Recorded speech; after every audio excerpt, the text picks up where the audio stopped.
Hello friend, welcome to my channel. আজ আমি তোমাদের সাথে শেয়ার করব পাস্তা।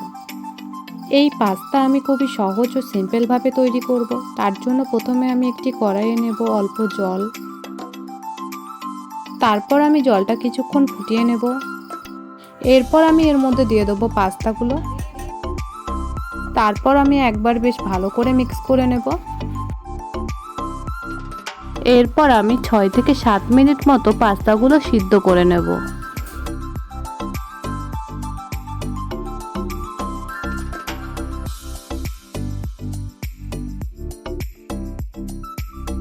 পাস্তাটা আমার সিদ্ধ করা হয়ে গেছে। তারপর আমি গ্যাসটা বন্ধ করে দেব।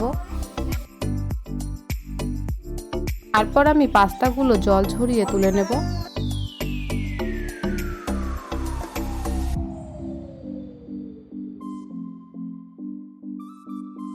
পাস্তাগুলো সব আমি একটি প্লেটে তুলে নিয়েছি।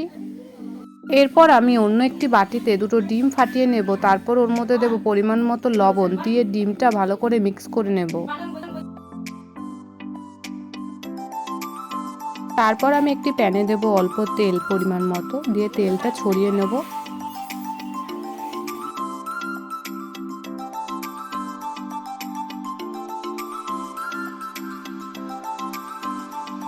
এরপর এর মধ্যে দিয়ে দেবো ডিমগুলো। তারপর ডিমগুলোকে আমি ভেঙে নেব।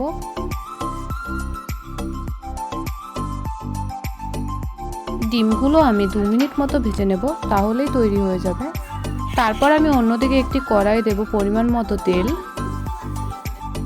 তারপর এর মধ্যে দেব রসুন কুচি।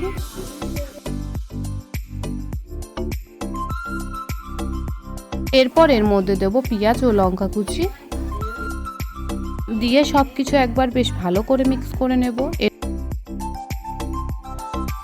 পেঁয়াজগুলো ভাজা হয়ে গেলে তারপর আমি এর মধ্যে দিয়ে দেবো সিদ্ধ করা পাস্তাগুলো। তারপর সবকিছু একবার বেশ ভালো করে মিক্স করে নেব। এরপর এর মধ্যে দেব স্বাদ অনুযায়ী লবণ। তারপর আবারও একবার বেশ ভালো করে মিক্স করে নেব। তারপর এর মধ্যে দেবো আমি সস। এখানে আমি টমেটো সস দিয়েছি, দিয়ে সবকিছু আমি আরও একবার বেশ ভালো করে মিক্স করে নেব। তারপর আমি এর মধ্যে দেব পাস্তা মশলা। তারপর আমি এর মধ্যে দিয়ে দেবো ভেজে রাখা ডিমগুলো, দিয়ে সবকিছু বেশ ভালো করে একবার মিক্স করে নেব। এরপর পাস্তাগুলো আমি 3 মিনিট মতো ভেজে নেব, তাহলেই তৈরি হয়ে যাবে আজকের আমার রেসিপি। পাস্তাগুলো আমার ভাজা হয়ে গেছে। তারপর আমি একটি প্লেটে তুলে নেব।